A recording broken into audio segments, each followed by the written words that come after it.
Welcome to Blogs and Articles. In this series, we look at blog posts, articles online, and news stories about love, marriage, dating, and relationships. I'll provide some coaching questions for exploration, as I would for a client who is in this situation. Then finally, I'll provide my commentary at the end of just me being myself, unfiltered and unadulterated. Hi, I'm Janelle, the relationship coach behind The Successful Invisible. I help professional Black women who are 35 plus date and partner with more self-awareness and intentionality. Check out the links in the description box below to sign up for my next 5-day self-awareness and dating challenge. Remember to like, comment, share, and subscribe.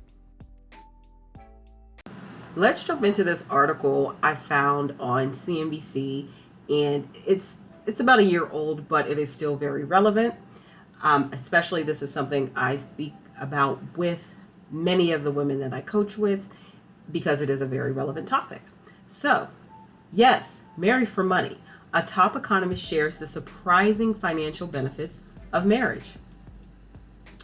Valentine's Day is almost here and marriage is all the rage. According to the wedding report, there will be some 2.5 million weddings this year, the most since 1984. Remember, this is for 2022, so actually about 2 years old, but it's still pretty relevant. As an economist, I'm all for it. Marriage beats partnering long term. I'm no expert on how to meet the love of your life. My goal is to make sure that you barter for a spouse or partner, understanding the economic resources and financial obligations that you each bring to the table. Yes, bartering for love sounds heartless, but it's on full display on America's 1,500 dating apps and website. Marrying for money isn't a bad thing. I'm not claiming that money is the only deciding factor in pairing up. For most of us, love transcends money. But we humans have the capacity to fall in love with lots of people, and there's no shame in targeting your swooning on someone who can provide you with a higher standard of living. Put it this way, if two people are the same in most respects, except one earns twice as much as the other, don't flip a coin. Go for the higher earner. And yes, marry for money. You won't be the first to play the oldest financial trick in the book. Choosing to marry over partnering long term may mean somewhat higher net taxes, but it comes with an array of valuable implicit insurance arrangements, which the formality and legality of marriage help enforce. Marriage can mean important Social Security benefits.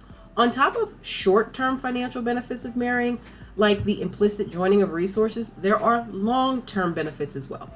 First, after just 9 months, you're eligible to collect future widower Social Security benefits. Plus, after 1 year of marriage, you and your spouse are eligible to collect future spousal benefits. And if you stay married for 10 years, you're eligible for divorced spousal and divorced widower benefits. But to be clear, with the way Social Security benefits formula works, the spousal benefit will be useful only to spouses who earn very little in absolute terms and also earn a lot less than their marital partner.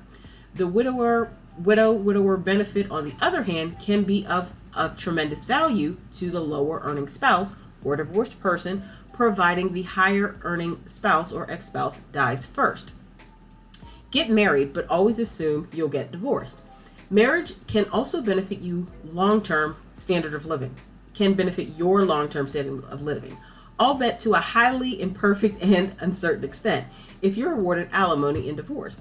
An estimated 41% of all first marriages will end in divorce or separation, according to data from California-based law firm Wilkerson and Finkbeiner.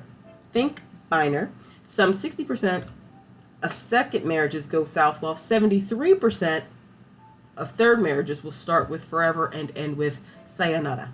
Yet, we all marry convinced we'll make it. Economists call this phenomenon irrational expectations, when people collectively believe in something they know is collectively false. But wishful thinking about marriage comes at an awful price. Many marriages end in exorbitantly costly divorce war, with children forced to take sides and family ties shredded forever. Maybe it's time to reset our idea of marriage from a lifelong partnership to a temporary arrangement that could be celebrated for lasting as long as it does, not lamenting for coming apart. Put a prenup on it. Take the case of hypothetical Sally, who wants her spouse to be Sam to stay home with the kids while she pursues her lifetime dream of being a contractor. Sally is a go-getter. Her plan is to borrow $1 million, construct and sell a dream house, and use it to showcase her talents. The problem from Sam's perspective is that fulfilling Sally's dream means giving up his career. Plus, if they split and the house sells for $500,000, Sam will get stuck with $250,000 in their debt.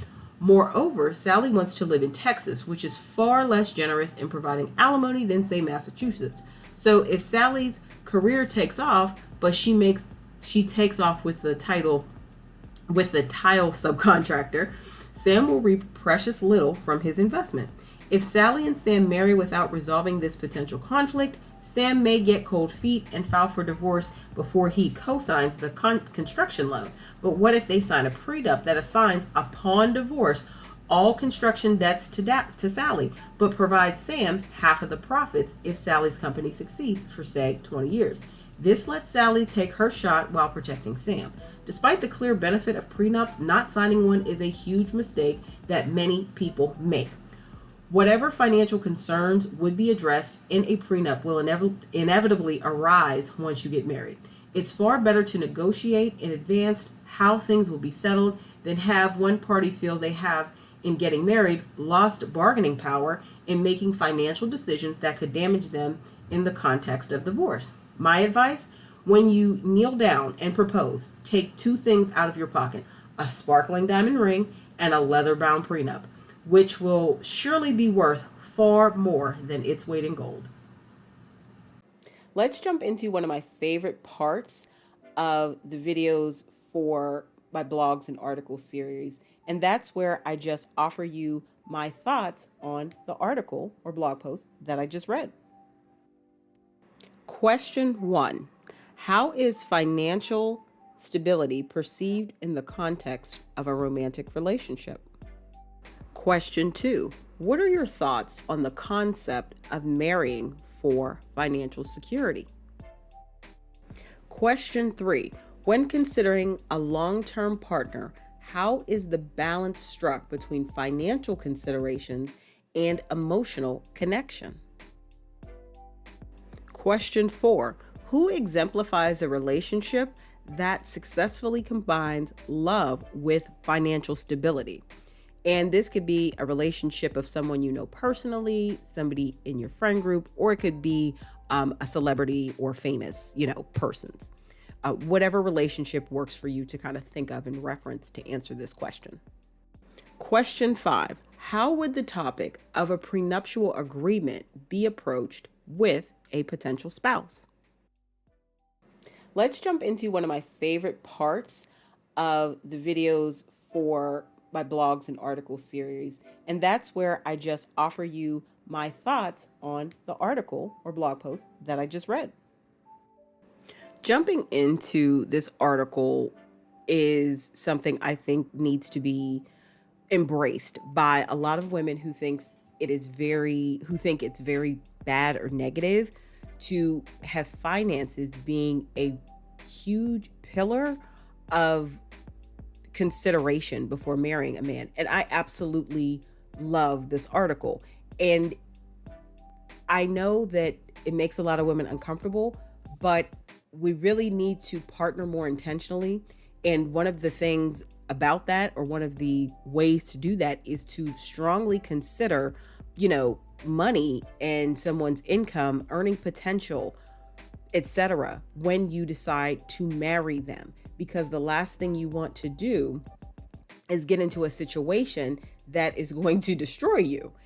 So I think this article just really speaks to a lot of the things that people need to understand about, number one,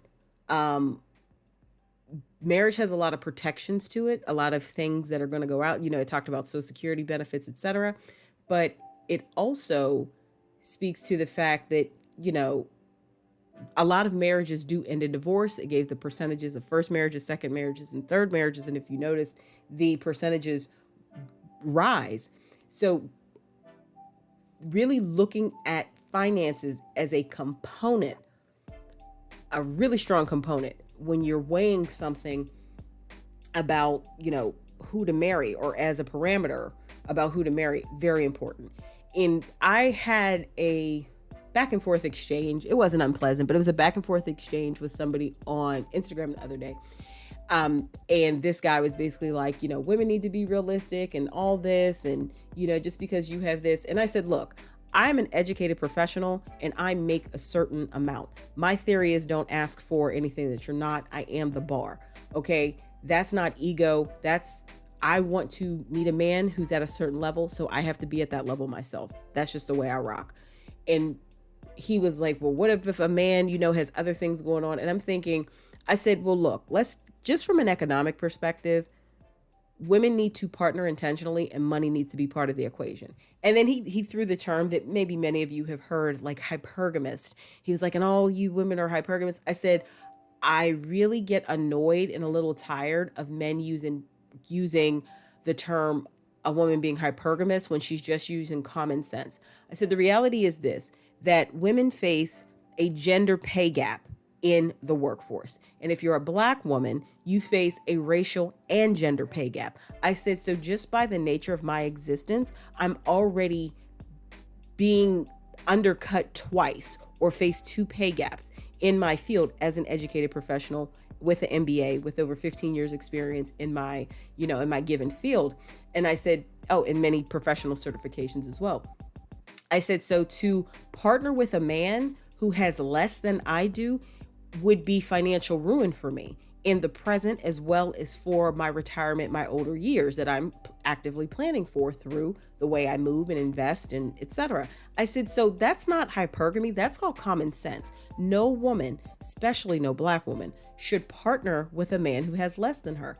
And, he eventually went away, but it's just the reality that money matters. And that the only people that are bothered by that are the men who are not doing the work they need to do to excel in life. It's not even about a partner. They're just really underachieving and they want a woman to accept their complacency, mediocrity, laziness, whatever the case may be. They just want a woman to accept it so they can have access to that woman who, say, is ambitious like myself, so they can live a nicer life off of what that woman is doing. And I find that totally unacceptable. So I really appreciate this article because from a very strategic perspective and a very cold hard facts perspective, speaking of economics, it is telling women you need to marry for money. Now, I wouldn't say be cold-blooded and only marry for money and hate who you're marrying. I think that's a little I don't think that's right either. But I'm saying money is an important thing to consider. How much money a person is currently making, but what is their earning potential? And for the people who get it. Education, formal training, that is currency in the marketplace. Whether you're applying for a job or getting a business, there are doors that open when you have certain levels of education. So also being very intentional to ensure your partner that you marry has the level of education to earn at a certain level is crucial. So money is important. I love this article. I think more women need to listen to it and take it seriously and understand marrying for money isn't a bad thing when taken as a key parameter, not the only parameter in marrying somebody. So those are just my thoughts. Let me know your thoughts below in the comments. Thank you for joining me today for this episode of Blogs and Articles. Remember to like, comment, share, and subscribe. Check out the links in the description box below to sign up for my next 5-day self-awareness and dating challenge.